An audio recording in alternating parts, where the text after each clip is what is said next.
This is where it came out.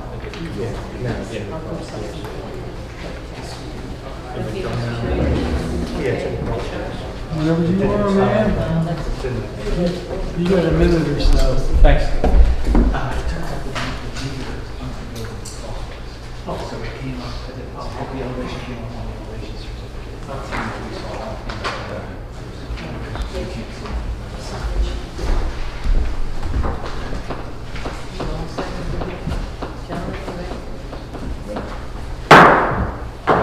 Good evening, ladies and gentlemen, and welcome to the Board of Adjustment meeting for the town of Ocean View, Delaware. This is our very, very first true face-to-face meeting since what?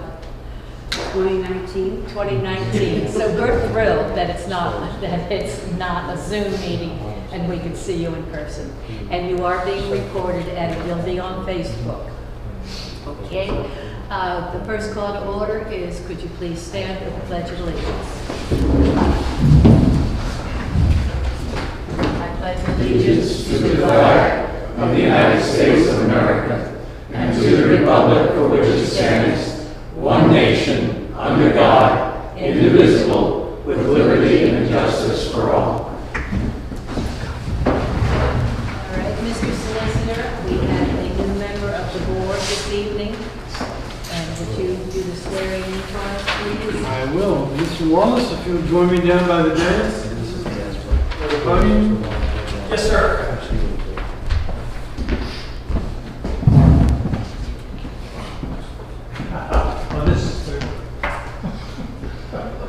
You can come over on this side. Won't you, only your wife would recognize that. Would you state your name, please? Robert Wallace. And would you repeat after me and place your right hand on the Bible? I, Robert Wallace. I, Robert Wallace. Do proudly swear. Do proudly swear. To carry out the responsibilities. To carry out the responsibilities. Of the office of. Of the office of. Board member of the Board of Adjustment. Board member of the Board of Adjustment. To the best of my ability. To the best of my ability. Freely acknowledging. Freely acknowledging. That the powers of this office. That the powers of this office. Flow from the people I am privileged to represent. Flow from the people I am privileged to represent. I further swear. I further swear. Always to place. Always to place. The public interest. The public interest. Above any special or personal interest. Above any special or personal interest. And to respect the right. And to respect the right. Of future generations. Of future generations. To share the rich. To share the rich. Historic and natural heritage of Delaware. Historic and natural heritage of Delaware. In doing so. In doing so. I will always uphold and defend. I will always uphold and defend. The constitutions of my country and my state. The constitutions of my country and my state. So help me God. So help me God. Congratulations. Welcome Thank you, sir.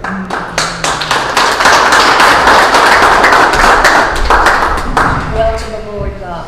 And the one I didn't introduce is our technician back in the corner. It's Ocean View Police Department, and his name is Russ, and he was our Zoom master. Trust me. All right, Mr. Schrader, did you want to add anything before I ask for some approvals? No, but before the beginning of the new business, I'll make an announcement. Okay. Right? I need, all gentlemen, I need approval of the agenda for this evening. So moved. Second. All in favor? Aye. Opposed? Motion is carried. Approval of the minutes of July 15th meeting. I move. Second. All in favor? Aye. Opposed? Motion has carried. And now we are up to new business, so Mr. Schrader. Thank you. Please. Ladies and gentlemen, this is the time and place advertised for the conduct of public hearings before the Board of Adjustment. There are 3 public hearings to be conducted this evening. In order to proceed in an orderly fashion and to ensure the full participation by those present or attending by electronic means,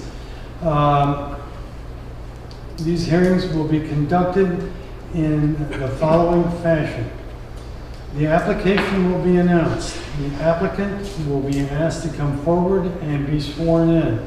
The applicant will then present its case to explain the request and may present any exhibits and testimony that support the application. The board may question the applicant and its witnesses. The board will then invite public comment. Supporters of the application will be asked to go first, followed by opponents. Please identify yourself by name and place of residence for the record. All persons must be sworn in order to speak. Be concise in your statements and avoid being repetitious. The board has the authority to terminate or limit testimony which is irrelevant or unduly repetitive. The board may ask questions of either the supporters or opponents. Direct questioning or cross-examination of witnesses or applicants may be permitted. All questions should be directed to the hearing officer and the witness. Questions must be relevant to the case being heard. After all testimony has been presented, the public hearing will be closed and the case will either be voted upon, deferred, or taken under advisement for deliberation at the end of the agenda.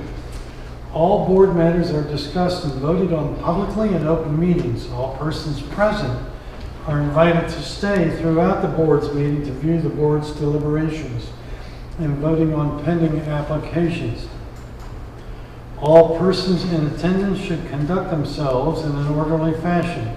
No applause or other disruptive behavior is permitted.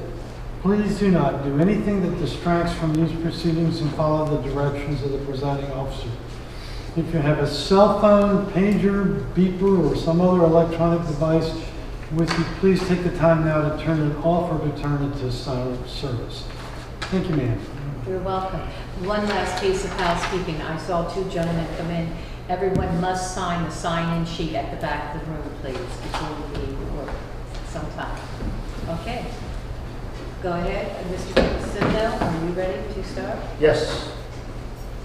Application V-422 submitted by the property owners, Paul and Rebecca Donahue, for a property zone R1, Single Family Residential District, located at 9 Seabrook Road, PIDN 094.130, County Tax Map Number 134-12.00-2065.00. The property owners request variances from the following town requirements. Article 5, Section 140-32, permitted existing detached accessory structure, in this case a shed, to project into the required 15-foot side yard setback and a required 10-foot rear yard setback. Article 5, Section 140-32, in order to maintain an attached accessory structure, in this case an outdoor shower, that encroaches into the required 30-foot rear yard setback. Article 1, Section 116-5D, parentheses 5, in order to maintain an existing electric meter that is installed below the level of base flood elevation plus 2.0 feet. I want to mention before I get into the overview. Before you begin too much further, Mr. Semino, and you may have forgotten because it's been a long time since we had a live meeting, I need to swear you and Mrs. Schwartz. So I'll start with her. Would you raise your right hand, please? State your name. Donald Schwartz. Do you swear the testimony you're about to give the Board of Adjustment of the Town of Oceanview is the truth and nothing but the truth? I do. Mr. Semino, state your name, please. Kenneth L. Semino. Do you swear the testimony you're about to give the Board of Adjustment of the Town of Oceanview is the truth and nothing but the truth? I do. And do we expect Mr. Lober to be testifying? Then Mr. Lober, if you'll raise your right hand. State your name for the record, please. James Lober. Mr. Lober, do you swear the testimony you're about to give the Board of Adjustment of the Town of Oceanview is the truth and nothing but the truth? I do.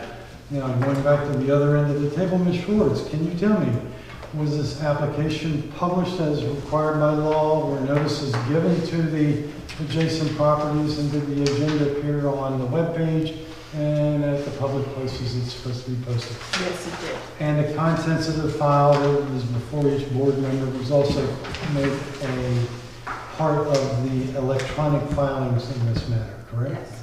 Okay. Now, Mr. Semino, you wanted to say something. Yes, this particular hearing case seems to have generated a lot of interest from the public and the community. In particular, I just want to mention that this was a home site that was submitted to my office and the office of the town engineer for review for a proposed new home site with all of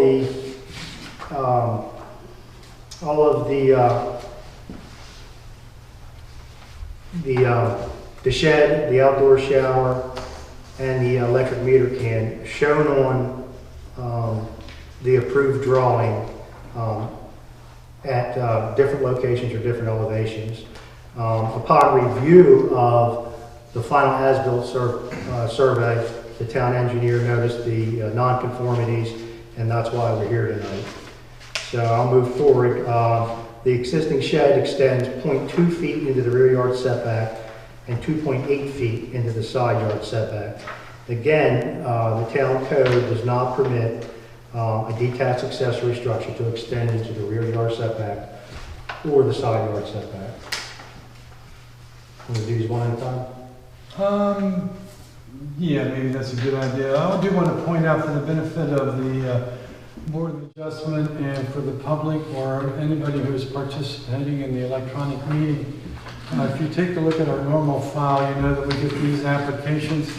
They are denominated in the upper right-hand corner as 422 paren 1, 422 paren 2, and 422 paren 3. For the ease of presentation, I should also point out to you that the typical variance Board of Adjustment standards for relief that are provided to us are similarly denominated 1, 2, and 3. And as Mr. Semino has pointed out, this might be a little easier if we take them one at a time, okay? I think, though, that let's hear your presentation and then we'll take them, I may consolidate them for public comment. Okay? Continue. Yes. The second variance is for an outdoor shower enclosure that extends 3.5 feet into the rear yard setback. It's worth noting that the shower enclosure was originally proposed to be on the side of the dwelling unit, which would have been compliant with the town code. And then the third variance that they're seeking is for a meter can that is 0.2 of a foot below the base flood elevation required by town code. According to the survey, a survey and Federal Emergency Management Agency elevation certificate completed by Pannoni Associates Incorporated and submitted by the homeowner in support of their application, the lowest elevation of machinery or equipment servicing the building is 8.8 feet. According to the FEMA flood insurance rate map, number 100050511, K as in King, the base flood elevation at this location is 7.0 feet, which would place the electric meter 1.8 feet above base flood elevation, or 0.2 feet less than the 2 foot above base flood elevation required by the code. 116-7 paragraph A stipulates that the Board of Adjustment shall have the power to authorize, in specific cases, such variances from the requirements of this article, not inconsistent with federal regulations, as will not be contrary to the public interest where, owing to special conditions of the lot or parcel, a literal enforcement of the provision of this article will result in unnecessary hardship. 116-7 paragraph C states that when considering variances from the requirements of this article, the Board of Adjustment shall consider and make findings of fact on all evaluations, all relevant factors, requirements specified in other sections of this article, and the following factors.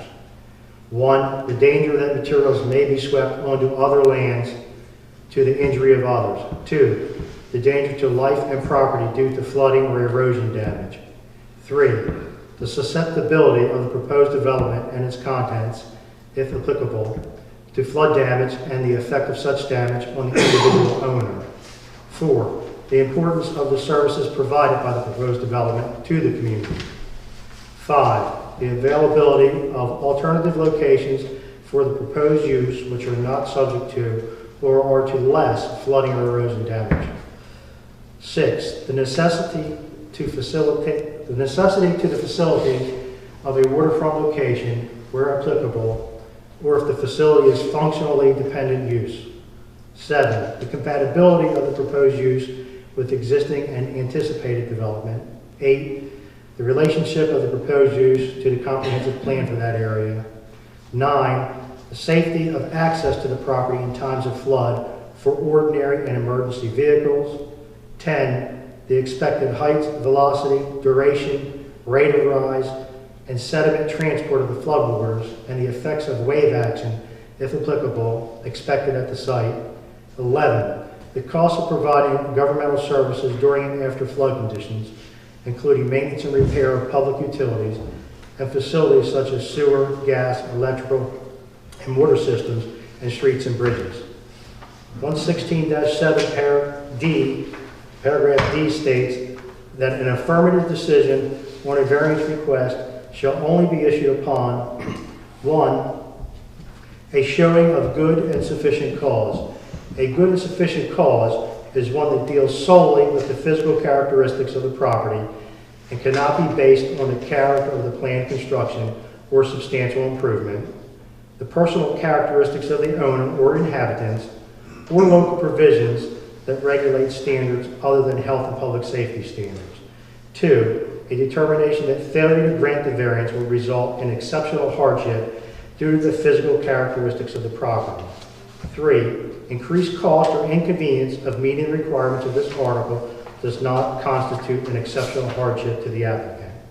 4, determination that the granting of a variance for development within any designated floodway or special flood hazard area with base flood elevations but no floodway will not result in increased flood heights beyond that which is allowed in this article.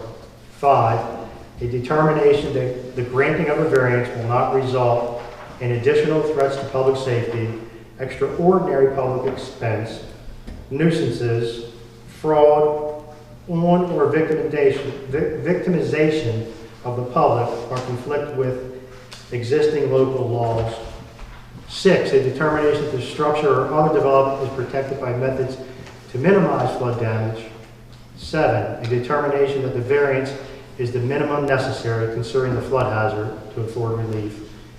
8, upon consideration of the individual circumstances, the limitations and conditions, and the purposes of this article, the Board of Adjustment may attach such conditions to variances as it deems necessary to further the purposes of this article. 9, the Board of Adjustment shall notify in writing any applicant to whom a variance is granted for a building or structure with a lowest floor elevation below the base flood elevation that the variance is to the floodplain management requirements of this article only, and that the cost of federal flood insurance will be commensurate with the increased risk.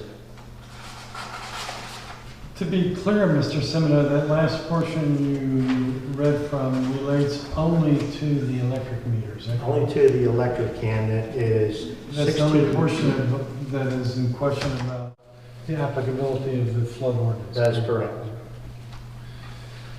Is there a person present who represents the interests of the application for 9 Seabrooke Road, the property of Paul and Rebecca Donahue? And if you'll step to the podium, please. I don't see a microphone. Do you have a microphone for me? That'll pick it up. It will pick it up? Okay. Well, please do. Yeah, I'm going to give you a couple caveats here, and this is for the benefit of everybody who may think that they want to speak this evening. One, they've taken the carpeting out of here, so it's an echo chamber, which makes it difficult for people at home to hear clearly those things that are being said in the chamber tonight. The second thing is be sure that you speak slow enough that we don't have a problem with for other reasons with people understanding what you have to say. I need you to state your name for the record, please. Sure. Ryan Class, address 38377 Virginia Drive, Bethany, Delaware. Will you raise your right hand, please? Do you swear the testimony you're about to give the Board of Adjustment of the Town of Ocean View is the truth and nothing but the truth? Yes, sir. I don't know if you were following along or not, but we have these set up in a particular order. The first would be the shed, the second would be the outdoor shower, and the third would be the electric meters. So I'm sure you anticipated that in preparing for tonight that you would have to go in that order, and I'm wasting my time telling you that, but let's do it in that order. okay? Sure thing. Tell us why you need a variance for you. I assume you're authorized by Mr. and Mrs. Donahue That's correct. to appear on their behalf. How is it that you're related to this project? We were the builder for the project. You may proceed. To begin with, the shed was placed in the rear yard setback and the side yard setback. The rear yard by 0.2 feet, which has already been mentioned, and the side yard by 2.8 feet by the manufacturer of the shed, and basically the homeowner was not aware that it was misplaced in the incorrect position due to, they didn't have the survey done at the time. They had already anchored the shed at that point, and then we found out it was misplaced in the side and rear yard setback by that amount. You were the general contractor, I was, and were you aware that it was misplaced? not until we had the survey go back. Okay. Prior to that, did you ask, or I think it's customary, right, with general contractors, to survey in where the foundation will go and all the appurtenances? Correct. This was not surveyed in prior to the placement of the shed? Yes, sir, the foundation was, but the shed came after the placement of the house. So this place where the shed was put was not surveyed in? Correct, not until the final survey. You may continue. So just going more into the shed placement and the seeking of the variance, the homeowner had no effect on this. It's not due to their position whatsoever. Sorry, I'm not used to this public speaking. Excuse me. The hardship was not caused by them. It was caused ultimately by the builder as the general contractor, and the shed placement, which had specific stakes placed when they were supposed to place it, and it was placed incorrectly. Can it be moved? Okay, It can? okay. Is it sitting on a concrete slab? It is What? not. What is it sitting on? It is sitting on 4-inch blocks and then anchored into the ground because it's in a AE7 flood zone. So ocean views regulations required to be anchored into the ground. Specifically, I didn't bring that with me, but augered anchored into the ground with a concrete footer. And the purpose of this shed is what? The purpose of their shed is to, the Donahues have 5 kids and placing bikes and boogie boards, etc.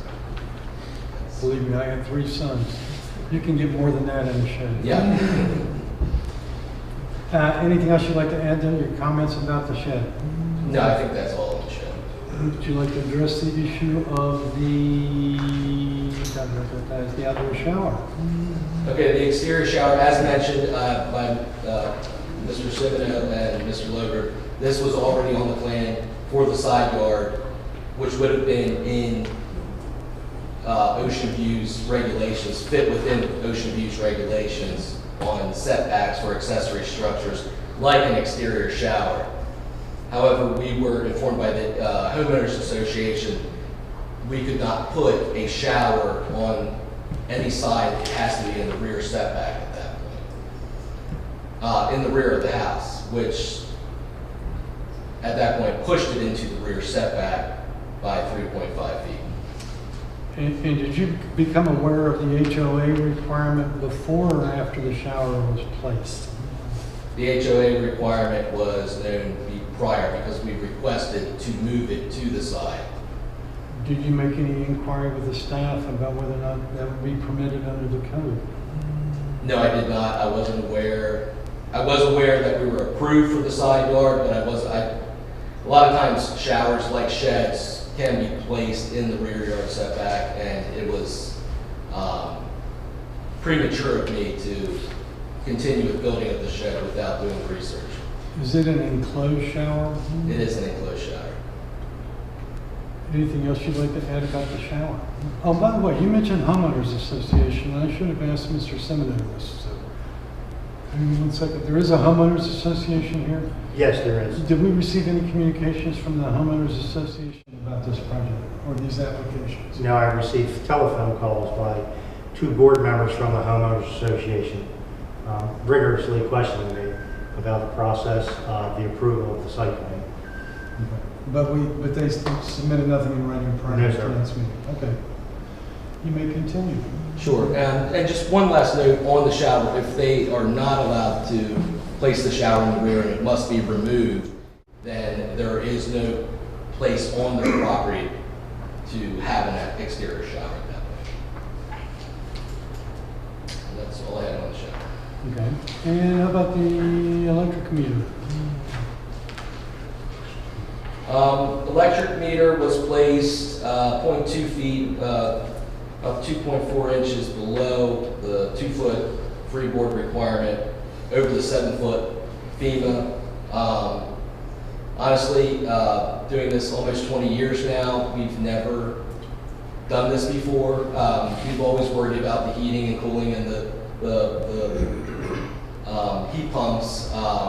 The electric meter has always been placed above. The electrician knew that the requirement, however, the panel did end up going a couple inches below what is required, 2 foot above the 7-foot FEMA flood base level of 7 foot. And I'm looking at a copy of the survey, and there's a reference to an HVAC pad, but I don't see anything about the electric panel. Is it shown on the survey? The electric panel is in the front, which is the, would be the southwest corner to the side of the property. Originally, there was an issue with the HVAC. The heat pump was a couple inches below, but in the meantime, we went ahead and raised that because that was an easy fix. You know, it had a cost associated with it, of course, but not like raising an electric panel that's already existing. No, that's a transformer. We're talking about the electrical panel adjacent to the house, right? That is attached to the house. And again, where? I have a picture of it. Go ahead. It's on the elevation certificate. Yes. It's hard to see because it's in black and white, but it's photo 1, and it's just behind the porch area is where the panel box and electric meter is located. I'll be honest with you, it's not a model of clarity in color either, so. Okay. I didn't realize it had color. But it's sort of under the front windows, right here, gentlemen. Yeah. Is that where it is? Yeah, and it's called out on the elevation certificate. Okay, thank you. Anything else you'd like to add about that? I think the only thing I'd like to add about that is there would be a pretty significant cost on disconnecting and raising that for the minimal of 2.4 inches. This application was filed by you on behalf of the Donahues, or did they sign the documents that came with it? They signed it, yes. I assisted in filling it out and completing it, but they signed it. And what is unique about this property that makes it required that you be forgiven for violating the setbacks or the height?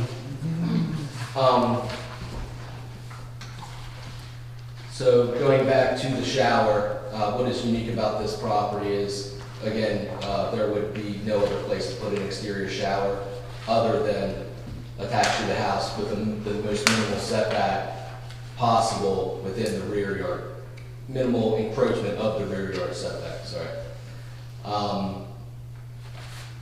Uniqueness of the property regarding the electric meter, it was a God's honest mistake that the electrician installed the meter pan, like I said, 2.4 inches below, 2-foot freeboard above 7-foot flood base elevation. And the shed?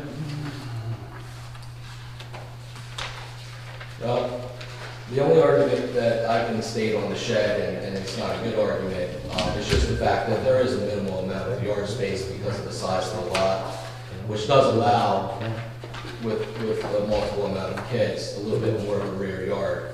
Yeah, not much more, but just a little bit, and that's my only defense there, other than it being a mistake. But it is possible, and I'm asking you the questions that came from this forum. It is possible for the property to be developed with those matters corrected, correct? It is possible to develop the property with correcting the shed, that's correct. The shower, without the use of an exterior shower, accessory shower, correct. The variances that have been requested, are they the minimum variances required in order to allow for the reasonable use of the property?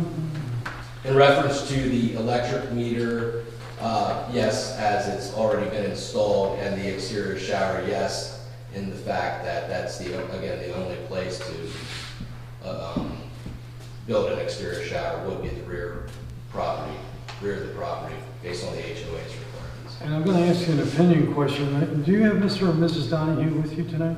I do not. Okay. I know they're paying attention. Okay. Well, as far as these three variances are required, are they going to have any impact on the essential character of the neighborhood? And that would include not only the hood that they live in, but all the surrounding properties. I don't feel like it will have any impact on the environment of the And it neighborhood. won't impair the ability of another person in any of the adjacent properties to use their property. It will not. Okay. Anything else you'd like to add? No, sir. Okay, well, I'm going to ask if the members of the Board of Adjustment have any questions of this gentleman. Gentlemen? I do. Go. In placing the shed, Yes, you sir. indicated that stakes had been placed there showing the builder of the shed where to put it. The shed manufacturer, correct. Okay, who put the stakes in? We had one of our site contractors put the stakes in reference to where it should have been placed. So On he the put the side. stakes in incorrectly, is that your statement? Well, that's the question, and we have never figured that out, to be honest with you. I see. There is a fireplace on the left side that protrudes according to the side yard set, within the side yard setback. And I think they either lined it up with that or just lined it up incorrectly. I'm not 100% to be honest. Any other questions, Madam Chair, members of the board? Okay. If you'll stand down for a minute, let's see how this goes. Are there any persons present who wish to speak in favor of the application of Paul and Rebecca Donahue for the real property at 9 Seabrook Road, and that includes the three variances we've discussed, the shed, the outdoor shower, and the electric meter? In favor? In support of the application? No, Then you may want to take your hand down. I'm sorry, I didn't get that correctly. You ready? Yeah. Are there any persons present who would like to speak in opposition to the application of Mr. and Mrs. Donahue? Do you want to speak against it? For Come here, Baptiste. I need to pass that and get Baptiste hearing aid batteries. it. When you get older like yourself, you know what I mean? My problem's not hearing, my problem's in being able to see. That's the one, and the knees. You know, the knees are never. My name is Baptist Damiano. Will you raise your right hand, please? Yes, sir. I live at the cottages on White Street. Do you swear the testimony you're about to give, the Board of Adjustment of the Town of Ocean View, is the truth and nothing but the truth? Yes, sir. Have at it. Uh-huh. Here I have the application that the homeowner filled out. No, I'm sorry. The contractor filled out. We have notes in the back of this that tells the contractor that he has to go to the town and get this permission. And I don't think that happened. I have the proof right here. Do we have a copy of this in the file? I think this is a homeowners association document. Yeah. Yeah, Okay. Okay. I'd like to have that in the record. what's not me? Is that the only copy you have? Yeah. If you need another one, give the office a call in the morning. Mr. Semino will be in about You 6:30 got it. and call him in. He knows 21 hours. And what Mr. Damiano has just given me is a document that is from the Architectural Review Committee of the community in which they live, with the builder's name being Bayside Homes, Delaware, which I assume is you, sir? Yes, sir. And in it says that there is a total contract price, etc. Single-family resident, outside shower around back of the house only, shed placement from town of Ocean View, driveway placement, town approval, and site must be kept clean daily, including, and we run out of. And Mr. Damiano, I noticed that you have signed it along with somebody's signature. Is Yes. that Mr. Donahue's signature? No. Who is that? Mark Nicholson Okay, and you two are the Architectural Review Committee of the neighborhood? at that time. Yes, okay. And at the time that you made this, signed this and made it available to the Donahues, did you have a copy of any survey showing where things were going to be placed? No. Okay. That's all I got for you. Any questions of Mr. Damiano? I just want to make another remark if I can. Sure, go ahead. The homeowners put in another $15,000 to satisfy our way of life there. They weren't allowed to put a fence up. They put shrubbery all the way around. And they've been harassed from day one. From day one. And before they even started to do the building, Mark Nicholson had mentioned to the president to let the homeowners know that the house was going to be put there. She wanted, we were waiting for everybody to go against it, but nobody did. And I'll tell you what, I feel sorry for these people. They've really been harassed. That's all I have. Any other questions? Yes, sir. Was there some controversy about building this house on that particular lot? What were people concerned about? Because of the size of the lot. Too small for a house this big? It went into regulations, right? Yeah, the lot coverage, Coverage. if I remember, is 34.69%. Maximum allowable lot coverage is 35%. So the house by itself pretty much takes off all of the, It's the way. The house, the driveway, everything that, It's the way the house is set. It's long instead of across. yeah. Any other questions, Mr. Damiano? Okay. Thank you, Mr. Damiano. Thank you, sir. And don't answer again when I ask this. Are there? The good news is Mr. Damiano and I have known each other for a few years. He had the hair and I didn't wear glasses. When he was Are there any persons present who wish to speak in opposition to the application of Mr. and Mrs. Donahue? Yes, ma'am. Come on up. And while you're walking up, for those people who are on the line, if there be any, I'll come back and get you in a minute, all right? State your name for the record, please. My name is Cindy Hall, and I reside at 15 Seabrook Road. Now, will you raise your right hand, please? Do you swear the testimony you're about to give the Board of Adjustment of the Town of Ocean View is the truth and nothing but the truth? I do. I need you to speak loudly, clearly, and slowly, okay? Okay. Hello, my name is Cindy Hall, and I reside at 15 Seabrook Road. I have been a resident and owner for over 31 years. I'm currently serving as a volunteer on the Cottages on Whites Creek Homeowners Association Board as a secretary, and have been for the past 4 years. I'm here tonight to voice my concerns over the 3 proposed variances for 9 Seabrook Road.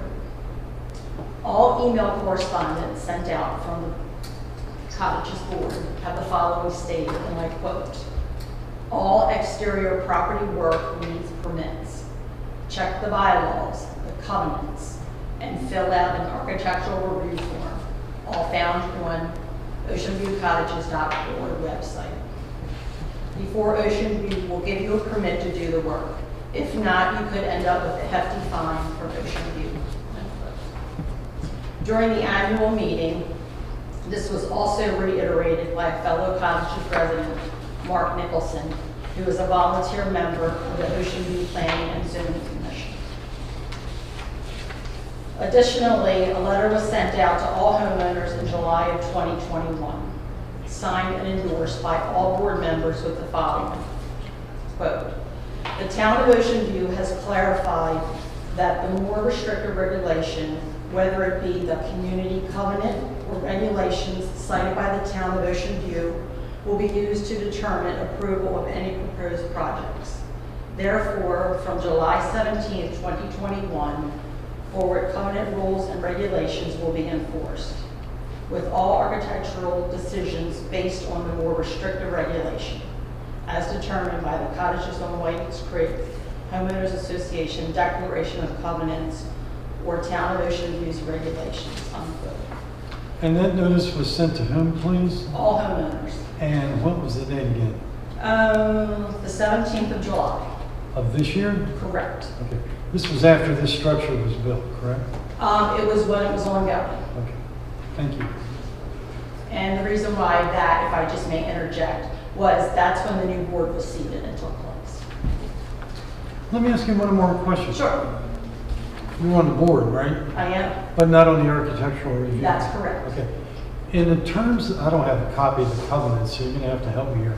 In terms of the covenants, the review of a proposed plan for the development of a property in the cottages goes to the architectural review committee, correct? Correct. Okay. Does it go to the board at any time? No. Okay, so when the board... Well, let me clarify that a little bit. Some of the board members are on the architectural review committee, so it doesn't per se go to the board, but you have that overlap there. But it's the architectural review committee that has the authority to review and comment on proposed plans for the development of a property. Correct. But not the board itself. Correct. Or the owners association. Correct. In a broad sense. Now, let me ask you this question. You mentioned all the things that you do for the cottages of community. I can't even say it. You know where you live. Yeah, Catawba. Are you here speaking on behalf of yourself? I'm speaking for myself. Not as a member of the board? Correct. Got it. Now I'm good, and I've interrupted the daylights out of you. It's your turn Okay, now. you're good.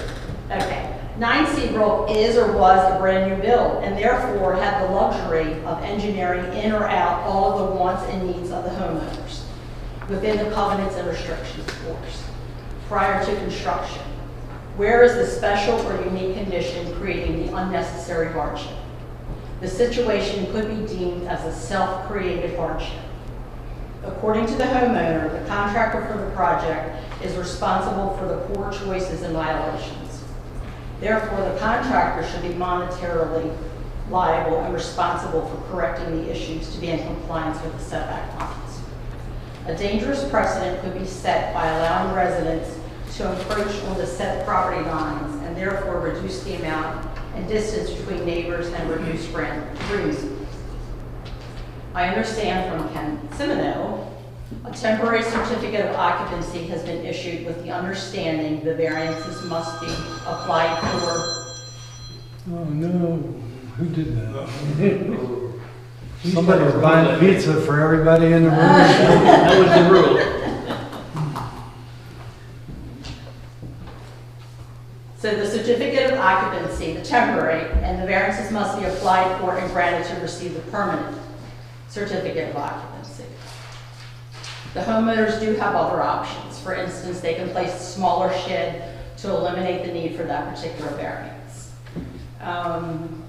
Not really sure about the shower. I know it encroaches on the back line, and I know nothing about the third variance. I'm not versed with that. And finally, a variance should be the exception, not the rule. Does anyone have any questions of this nice lady? Yes, I do. All right. Are outdoor showers allowed in the neighborhood? Yes, I have an outdoor shower. So there, Yes. The issue is not outdoor showers, it's Not the at all. placement. Many homes have outdoor showers. And how about sheds? Are sheds approved in the community? Yes, they are. Okay. The problem with this shed is it encroaches into the Correct. setbacks. Okay. Correct. And does you're not speaking for the community, but do you have any concern about this electric meter being 2 inches too close to the ground? I do, after listening to Mr. Semino talk about the floodplain, and I know we are in an AE zone, and they're just getting ready to redo all your flood insurance and stuff, so that may be an additional cost to the homeowner. But just additionally, it's not going to jeopardize other people's homeowners insurance that somebody in the neighborhood is not in compliance. Correct. Okay. But it will impact the neighbors if it's flooding or whatever, so I'm not sure. I have a concern about, suppose everybody encroached upon the space to put their shed, and how's the emergency vehicles gonna get through there? So. I understand. Thank you. And I thought I heard, I get busy doing a lot of things trying to manage the meeting and not reading the file, so. But I understood the builder to say that whoever's got phones, man, turn them off. The next one goes off, I'm gonna ask them to be escorted from the building. Yes, Mr. Shea. Am I correct when I understood the builder to say that the reason the shower is placed where it is because the HOA asked that it be moved? Is that correct? Do you know? No. Okay. Thank you. Any other questions? Oh, yes, I neglected that. Is it the policy of the HOA and the community at large that the showers cannot be on the side of the house, they must be on the rear of the No, they can be on the side of the house. They can be. Yes. But you didn't approve their request. I'm not on the architectural review committee, so I have no say about that. That was in the file, that the homeowner association did not allow them to put it on the side. I can't speak for Baptiste, so. And Mark, correct, Mark, you signed the form. I can't speak for them, why they decided what they decided. Okay. I would like to know about that. Well, we'll come back to that in just a minute, all right? Any other questions of this witness? If not, If he decides to move the shed, will that satisfy you and homeowners? I think so. I mean, as long as, and I believe Mr. Semino told me that the property was at 33.96%. So as long as they're within that 35%, yeah, the shed, I'm guessing that's included in that, so. anything else? You better hurry and sit down before our phone goes off or somebody asks another question. And I'm gonna go through the opponents first, and then one of you two gentlemen in the back row, I'm gonna ask you to come up in a second. Are there any other persons present who wish to speak in opposition to this application? Yes, sir.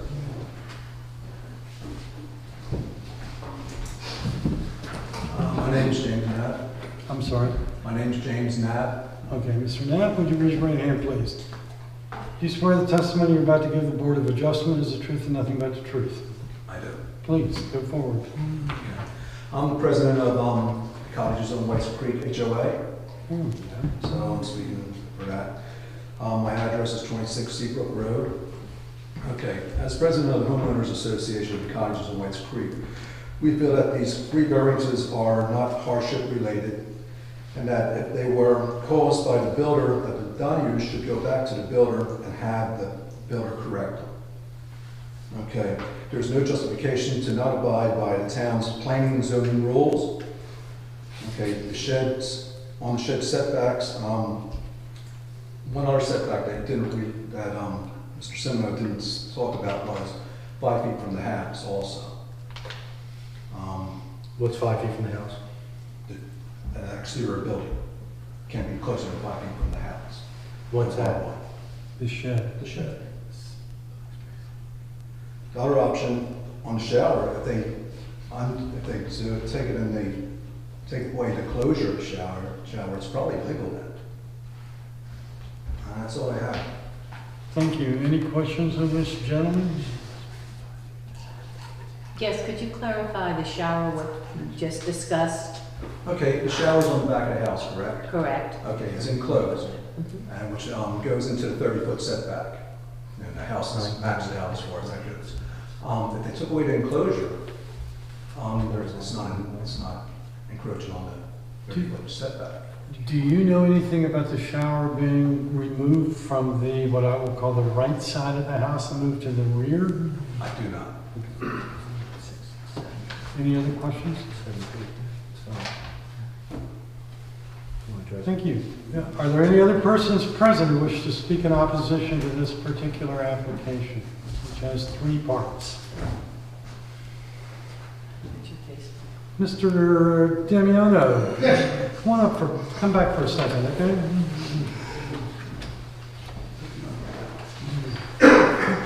I'll remind you that you were previously sworn, you remain sworn, okay?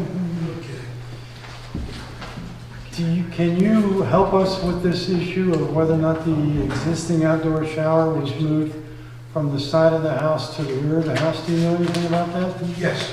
What do you know about it? What I know about it, all in the development, all the homes have it behind the house. Okay. And we wanted to keep it the same way.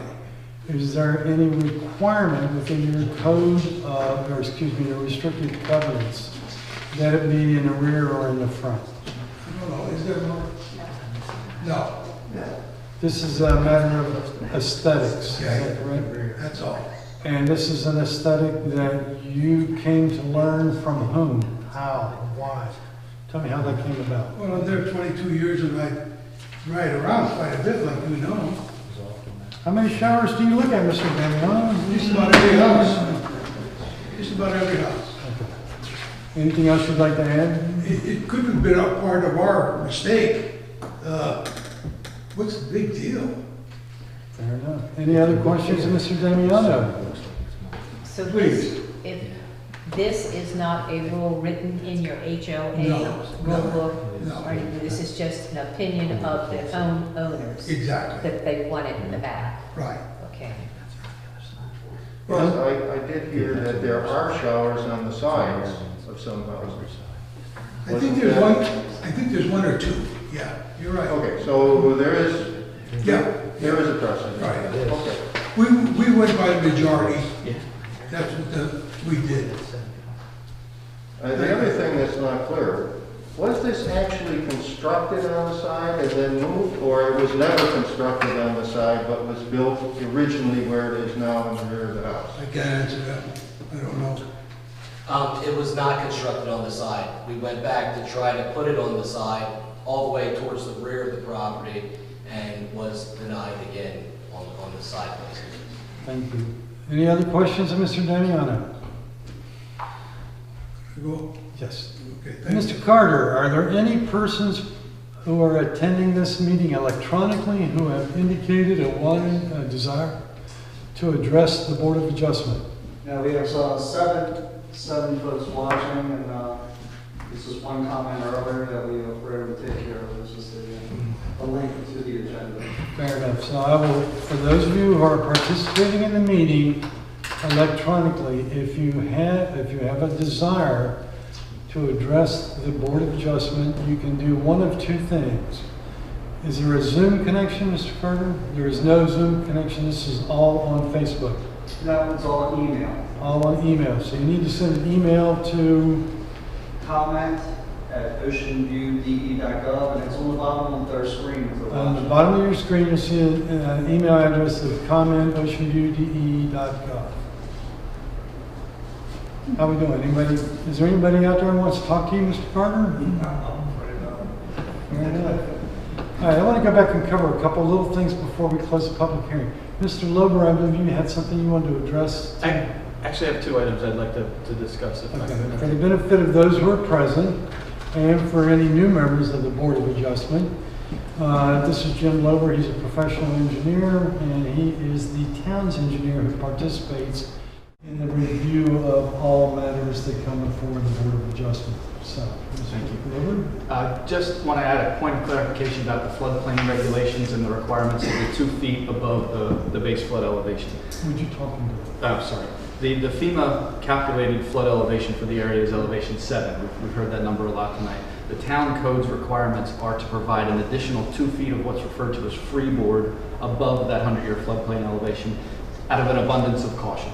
So in this instance, we're talking about something that was constructed 1.8 feet above the floodplain elevation instead of 2 feet above the floodplain elevation. So they've provided 1.8 feet of that freeboard, not the full 2 feet. So it's not that they're 0.2 of a foot below the floodplain elevation.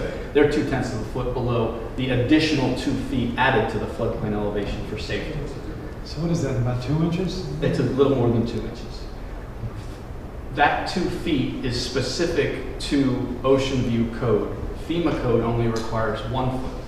So because they're here in Ocean View, and Ocean View has the ability to require stricter things than the federal government does locally, they have to comply with that 2 feet. But it will not impinge upon their floodplain, their flood insurance, because when it's compared to FEMA's requirements, they are actually 0.8 of a foot in the black. Okay. And I would like to ask a question about the survey that we got and an issue that the gentleman who is the Homeowners Association president raised. To whom would you like to ask the question? I would just like to mention the fact that he seems to think the shed is closer than 5 feet to the house. Okay. And it was not in Mr. Simino's summary because the survey shows it's 7 feet from the house. Right. So I wanted to point that out. Is it going to be informative or argumentative? Not sure. Depends on how you look at it. I'll give you one shot, but I'm not going to open the floor up to a back and forth. No, So I'd like no, I wasn't saying that the shed was closer to 5 feet. I was just saying that's part of our, part of the regulations that it has to be 5 feet from the house. Whose regulations? So it is a requirement of the Ocean View regulations that the buildings be separated by 5 feet, but it was not listed as a required variance because it complies with that. It's actually 7 feet. Well, the reason I brought that up is because if they have to move the shed back, will it be less than 5 feet from the house? Oh, I see your point. It's currently 7 feet and it's only 0.2 of a foot into the rear, so it would only have to come 0.2 forward, so it would still be more than 6 feet. All right, thank you, everybody. All right, I'm not going to entertain any more public comment. I'm going to close the public hearing by saying that all of the documents that were submitted as a part of the public file that was made available on the electronic version of our agenda by link, and the one document that I received from Mr. Damiano, who will pick his copy up tomorrow morning at 6:30 at Mr. Semino's office, will all be made part of the record of this particular hearing. And I will turn the floor back over to you, Madam Chair, for any conversation, debate, whatever that the Board of Adjustment may wish to do. And the only thing that I ask is if we get to a point where motions are made, that they be made separately and address each of the 3 variances separately. Right. Then let's start with the outdoor shower. Is there any discussion, gentlemen? Any comments? Yeah, I heard that the requirement that no shower be on the side of the house is not part of the covenants of the HOA. That was my understanding. Correct. If so, then the statements in here that the HOA required that it not be on the side of the house was incorrect. They had no ability to make that determination. If it's not in their covenants, what would be their basis for refusing permission? Is that a question or a comment? Comment. Gentlemen, more comments? Mr. Nooner? No, ma'am. Mr. Douglas? No. Okay. Would you, Mr. Solicitor, shall we take them for a motion? We'll take each separately for a one motion, and you have 3 choices here. You may affirm, you may grant the variance, you may deny the variance, or you may defer action to a later meeting of the Board of Adjustment. Okay. So we are discussing the... I'm sorry, we couldn't hear that last part of that. The choices that are available to the Board of Adjustment are they may grant the variance, they may deny the variance, or they may defer action until the next regularly scheduled meeting of the Board of Adjustment if they choose to. That's use the it. part I didn't hear, thank you. And we are talking only at this point about the shower. We're talking about the shower The shower only at this only. point, All right. which is, according to the application and the note that was published, it projects into the required 15-foot side yard setback by 2 point, how many feet, Mr. Simmons? It actually projects into the 30-foot rear yard setback. By how many feet? The shower. No, we're talking about the Oh, shed. shoot, I gave that over to Donna. I thought we were talking about the shower. Well, I was not answering questions. Oh, okay, I'm We are sorry. talking shower. I had the wrong folder. I moved on to the next. Yes, we are My talking bad. shower. My goodness. The shower extends 3.5 feet into the rear yard setback. An attached accessory structure, in this case, a shower, needs to maintain the same rear yard setback as the principal structure. While you're at it, Mr. While you got the file back, let's talk about the shed real quick. It violates which two setbacks by how much? It violates the rear yard setback by 2/10 of a foot, or about 2.4 inches. And the side yard setback by 2.8 feet. 2.8 feet, okay. All right, I'm caught up. How about you all? We are discussing the shower. Do I have here any type of motion? For the shower or the shower? Shower. We are working on the shower. We've got it- We've not had a motion on the shed yet, have we? No, we haven't gone there. We're still on the shower. Still shower. Okay. Yes. Well, let's finish with the shed first, before we move to... The idea was to take them separately, not to skip around, man. Correct, but So let's finish with the shed, then we'll go to the shower, and then we'll deal with the electrical box. Now, yes. on the issue number 1 of the shed, I would like to make a motion that we deny the request for a variance. Okay. Any other comments? The motion? All right, can we take a vote, please? We have a second. We need a second. Anybody second, Mr. Nooners? I'll second it. Okay. Now, take a vote on this. We call the roll, please. Mr. Nooner? Aye. Mr. Pelton? Aye. No. Okay, and I will also say aye. So the motion has, The motion was to deny the application for the shower, or No, the the shed. shed. Don't do that again. Now let's take up the shed, No, We we did the just did the shed. the shower. Okay, we are working on the shower at this point. Okay, now, is there anyone that has any comments, any controversy about the shower being in the rear of the building, even though it is not in the HOA rule book, but it is a general, Mr. Baptiste, just a general idea of the community, but it is not written in any rule book.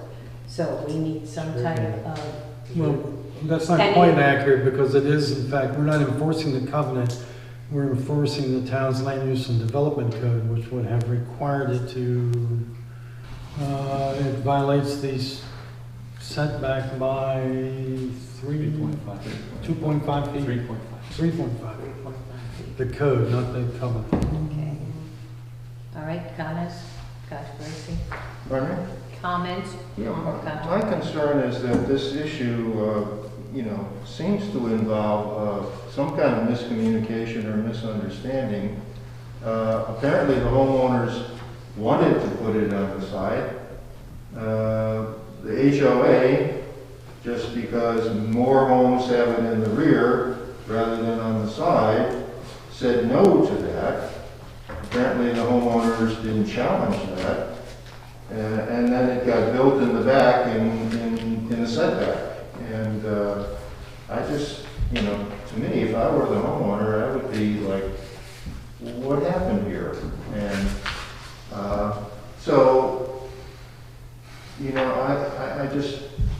I'm confused about how we got here, I guess, is what I'm concerned about with this unfortunately, we are here. Yes. And the question is, do we allow it to remain where it is, or do we require that it be removed? Decide. I'll make a motion. Can I make the motion out? Yes. Yeah, Before you make the motion, is there anything, Mr. Cummings? No, ma'am. Okay, yeah, yes. we allow That we, please put it in a motion. it. I did. We allow, you have to say from where to where. Where it is now. You make a motion to grant the variance application. Is that Right. correct? Right. Okay, so I second. all in favor? Aye. Opposed? Motion has carried. And the record should reflect that that was unanimous vote, Madam. Yes, it was. Okay. Now, we're moving on to your electrical, The electric meter. the electric meter. Any discussion of the electric meter? I think that since it's 2.5 inches and way outside in the black as far as FEMA is concerned, Would you put that into a motion? I move that we approve the variance for the electric meter pan.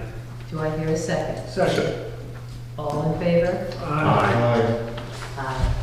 Motion has carried. Okay. Thank you. The second application for hearing this evening is application B23423 at 8 Sussex Drive. It is an application submitted by Kenneth and Angela Natoli. Ms. Schwartz, can you tell me if this application You was do not have to, excuse me, you do not Published? have to stay. You're finished. Thank you for coming. Can you tell me if this application was published in a local newspaper? Were notices sent to the adjacent property owners?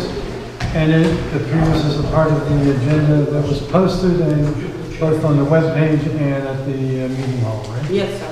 Thank you, ma'am. Mr. Simmons, do you have any comments on 8 Sussex Drive?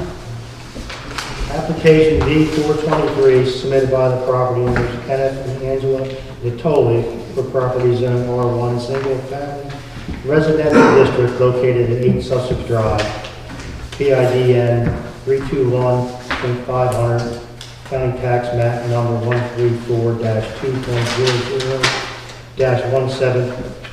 134-2.00-1748.00. The property owners request variances from the following town code requirements.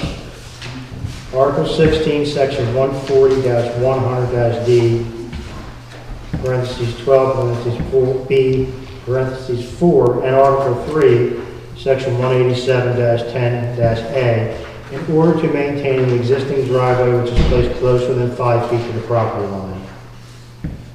Article 5, Section 140-32, in order to maintain a detached accessory structure, in this case a garage, that exceeds the maximum allowable height of 14 feet from grade. Article 5, Section 140-28, in order for all existing and proposed buildings and structures on the lot to exceed the maximum allowable 35% lot coverage. The applicant is seeking 3 variances.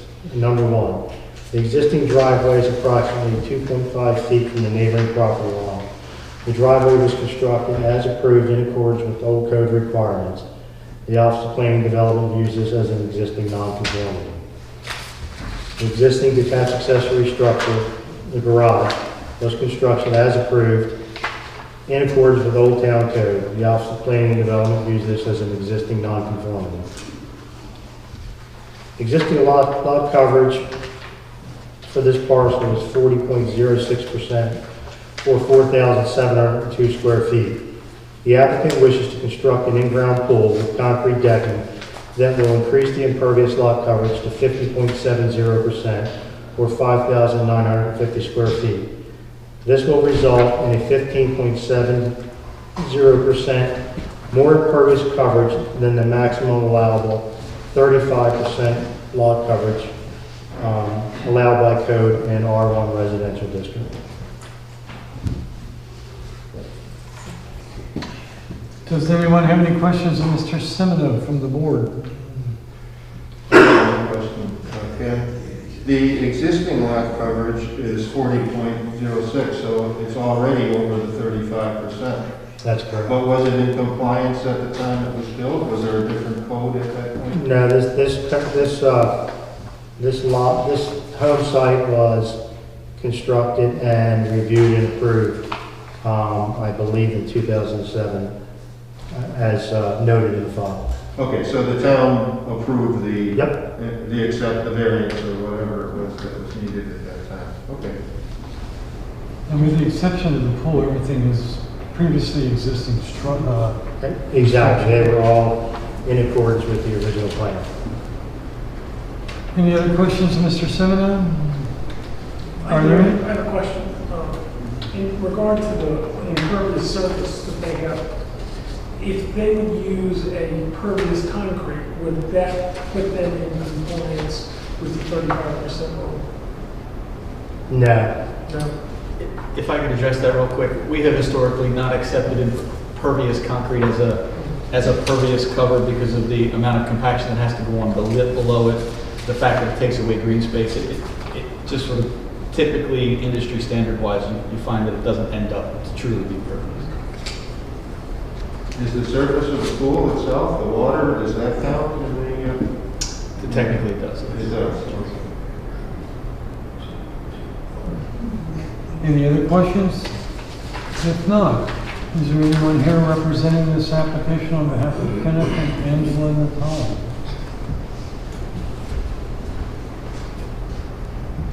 You're Mr. Natale?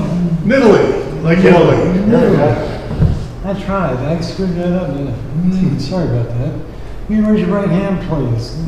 Please state your name again. Kenneth Nittily. Do you swear the testimony you're about to give the Board of Adjustment of the Town of Ocean View is the truth and nothing but the truth? I do. Thank you. Would you like to explain to the board, sir, why you need these 3 variances? No shower. This is a project that we've been trying to get going for quite some time. We decided to finally get the pool after we had made all the other improvements we did to the house.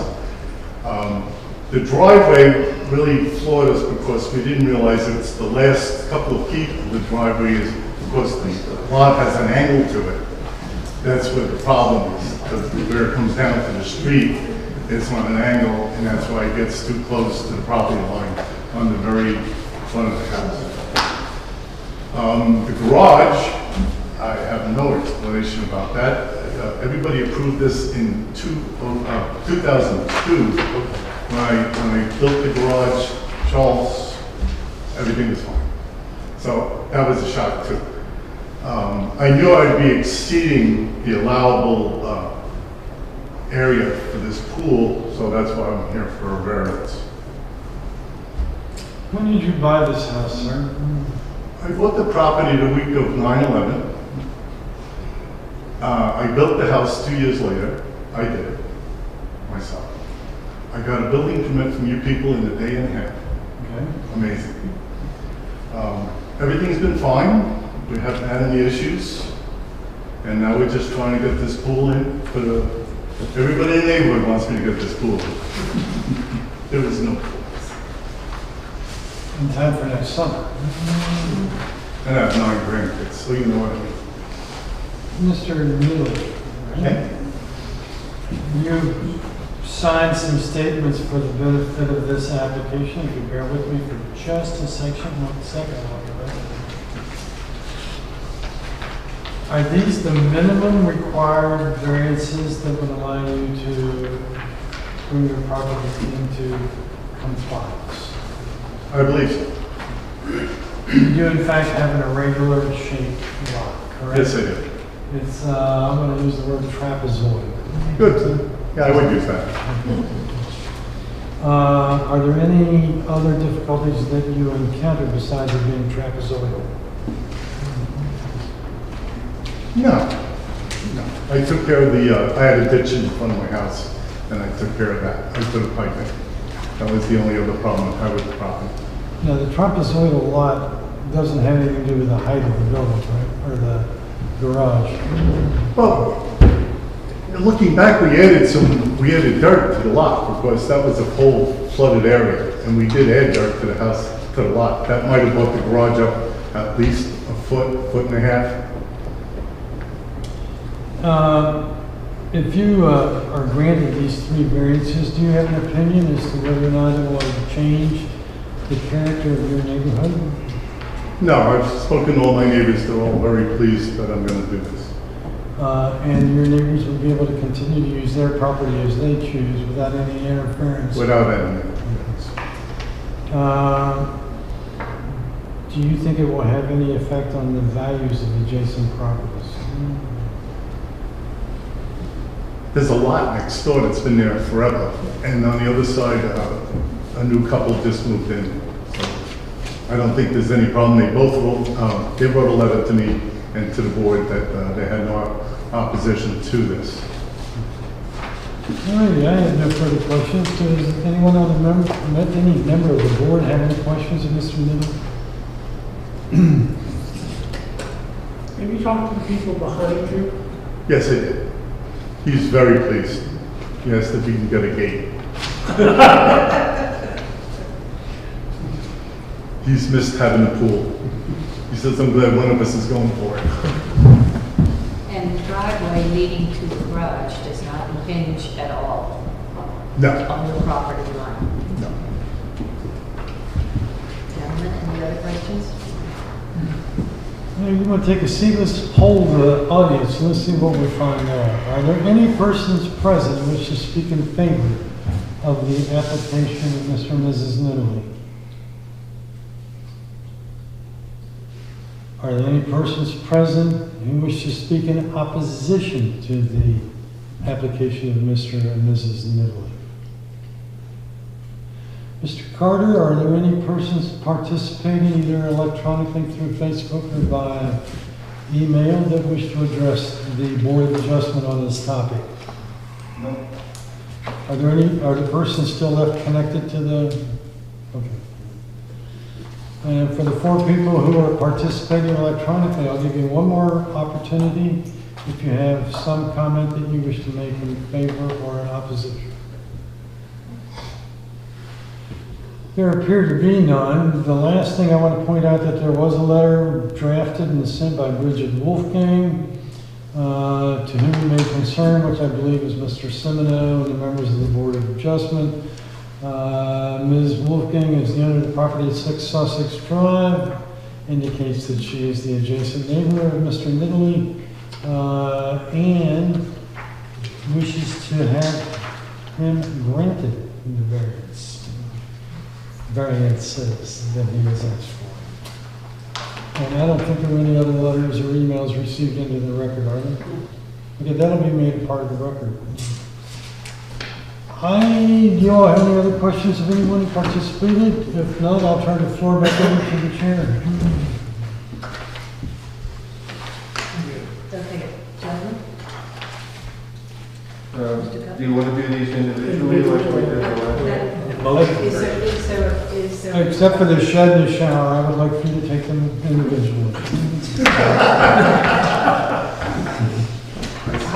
we will take them individually, and I'm looking from my left up to the papers that we have that start with the garage. Any questions?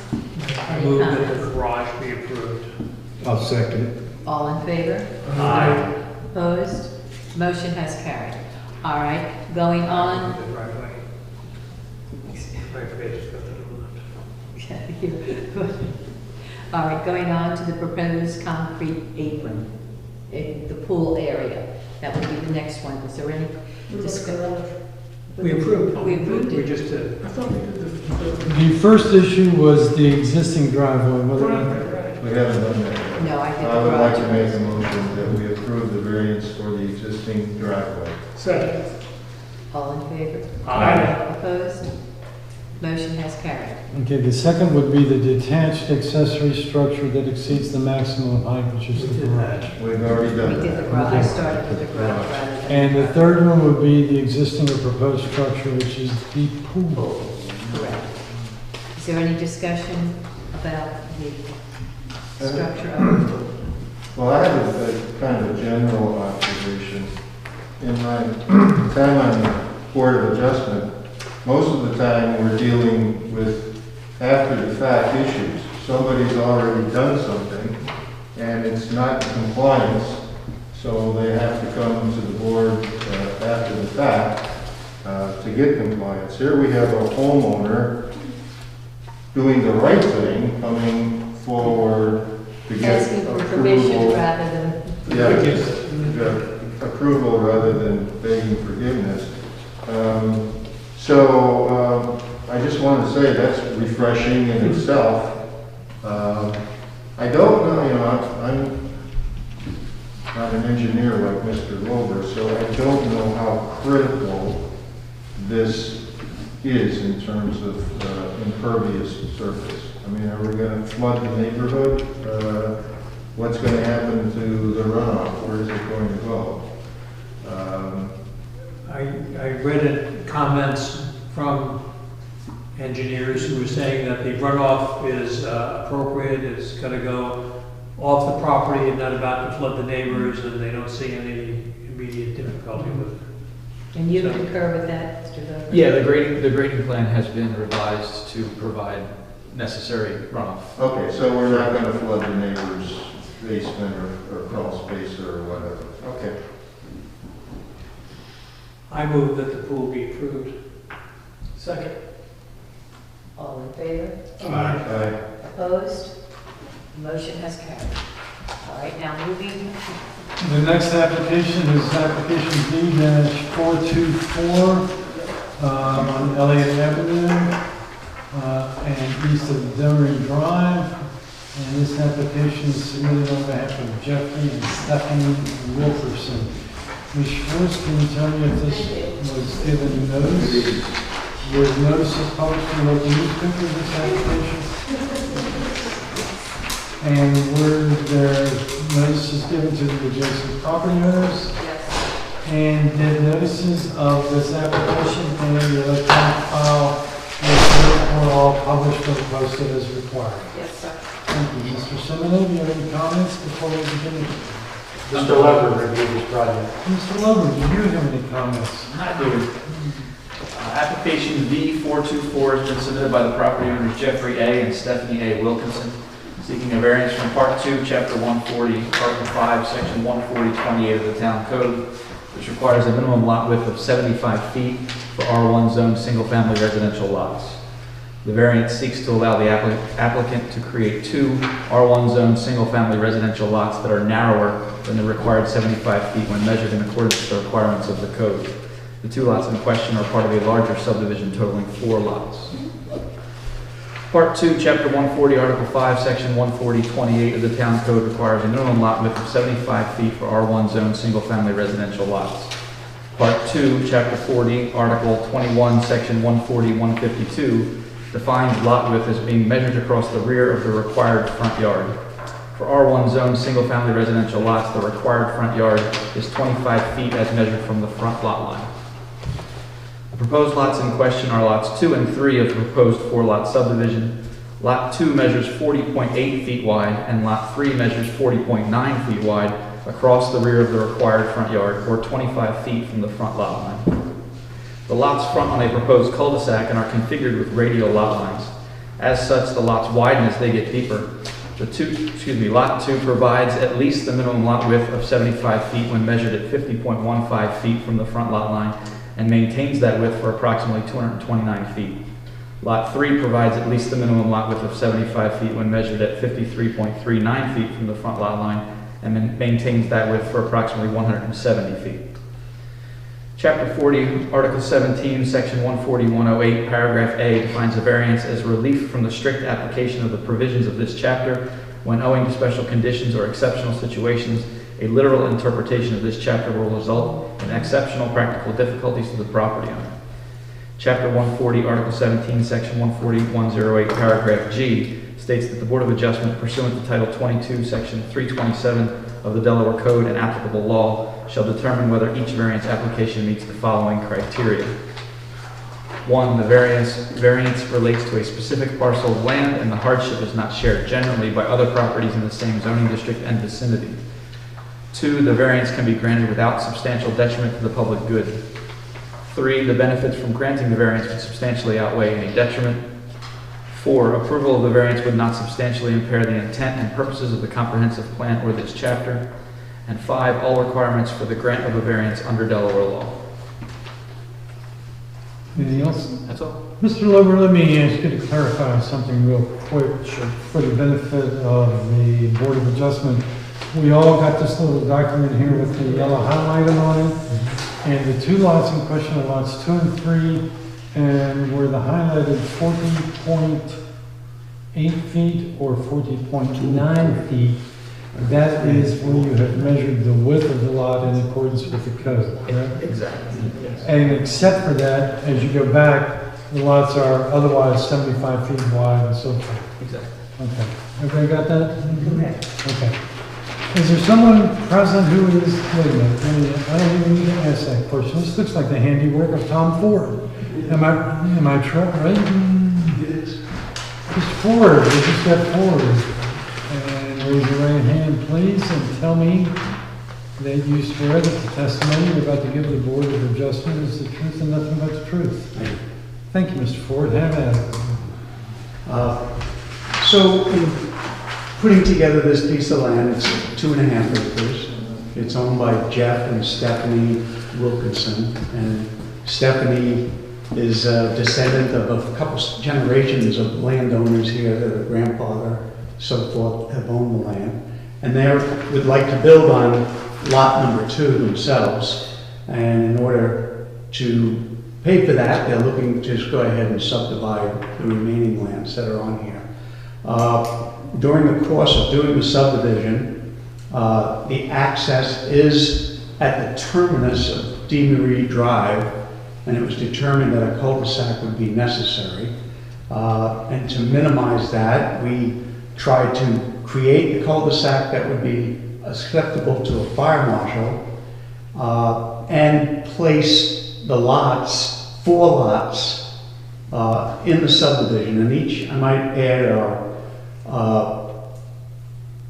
fairly handsome in size. The minimum requirement is 14,000 square feet, and these lots range from 19,700 to 25,000. So they're good sized lots, which are consistent with the other lots along D. Marie Drive.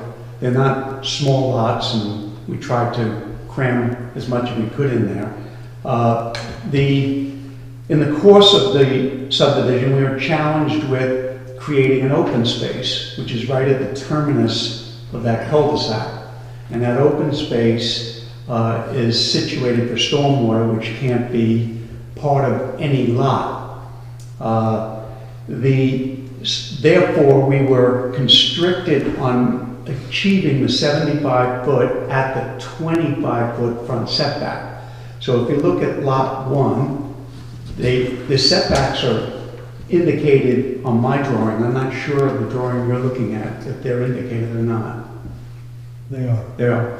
So on lot 1, we show 76 at the 76 feet at the rear of the front yard setback. On lot 4, we're showing 76.8 feet at the rear. Beyond that point, the lots open up to be greater than 85 feet. And every single one of the 4 lots is greater than 85 feet. The constriction occurs on lot 2 and lot 3 due to the open space and providing the space for the stormwater management. However, predominantly, we meet the required lot width, as Mr. Lober pointed out, of around the 50-foot mark or 51 foot. And that was on both points. So we're seeking a variance to accommodate a multitude of codes. One, that the stormwater management needs to be in open space and not on a lot. Otherwise, we initially came into the town with the proper lot widths, but wanted to do the stormwater with an easement, which was not allowed. So we tried a different set of solutions for this lot. This seems to be the least criteria that we could ask for, and we hope you'll see the same. Mr. Ford, did you participate in the preparation of the attachment to the application called the Board of Adjustment Standards for Relief? I did. And without you having to answer those questions again, all of those set forth, in your opinion, the basis for the granting of this variance, including uniqueness, possibility of development effect on adjacent properties or surrounding properties, and being the minimum variances required in order to affect the development of this property, correct? We seek the minimum variance that is necessary to achieve this subdivision. Are there any questions of Mr. Ford by any members of the Board of Adjustment? Yes. I do. By the open space proposed for storm water management, is that the canal that runs there? No, there is a wetland section it's in the lower left-hand corner where you see 86.17B. I think that's what you're referring to. No, I'm Over here. White Creek. Is it on here? Are you talking about the Assawoman Canal? Yeah, where No, we're not adjacent to that. It's adjacent to White's Creek. White's Creek is to the west. Any other questions of Mr. Ford? Yes. Yes, madam. You've obviously been working with the town on this, and have there been other configurations proposed that would not require any variances? No. So you can't develop this property without this? We would need the variance for this, yes. And we think that the size lots that we have are showing, they're good, decent lots, they work well. And we think we have adequate access in and out of each of the lots. But we can't comply with that 75-foot frontage criteria. We can comply and do comply with the overall lot width of 75 feet by maintaining at least 85 feet on all 4 lots. Any other questions of Mr. Ford? Mr. Ford, if you take a seat for a second, we'll see how we do with the public participation. Are there any persons present who wish to speak in favor of this application? So come forward. This is 4, correct? In favor. Tom Fowler, Mr. Fowler, do you swear the testimony you're about to give the Board of Adjustment of the Town of Ocean View is the truth and nothing but the truth? Yes. Please, go forward. I just would like to say I support it. If you look over, I'm not sure if it's on D. Marie. It might be, or it might be on Daisy, but some of the lots there, they are 75 feet wide, actually at the road frontage, but they are crazy lots. They shoot off like this and they stay 75 the whole way, completely the whole way. So I don't think it's out of character coming off the cul-de-sac. It kind of makes sense because he has to come off the cul-de-sac. If he had a straight road with frontage, then he would need to meet the 75 feet that everybody else would require. Other than that, that's it. So, You live somewhere in the area, Mr. Fowler? I am Ocean View Marina, so right across from. Thank you. Any other persons present who wish to speak in favor of the application? Are there any persons present who wish to speak in opposition to the application? Mr. Carter, are there any people still hanging on to the electronic division 3? For the 3 people who are participating by Facebook, do you have any questions or comments that you wish to make in favor or in opposition to this application? If you do, there is at the bottom of your screen an opportunity for you to post your comment. I'll give you one more second. There appear to be none, Madam Chair, so with those thoughts in mind, I will return the floor to you for deliberation and voting by the Board of Adjustment. Thank you. Any discussion, gentlemen? Any questions? It just seems that the variance asks us to get beyond the letter of the law or the ordinance and get to the spirit of it. The spirit being, let's have a 75-foot wide lot, which is certainly satisfied by this plan.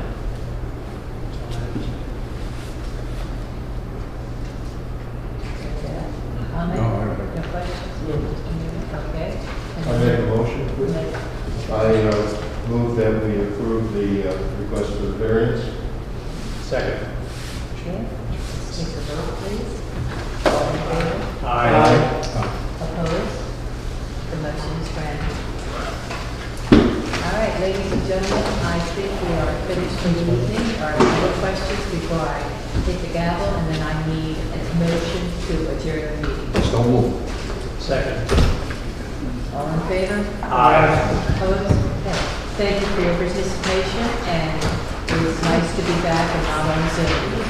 Thank you. What are the chances of us being back next month, Mr. Senator?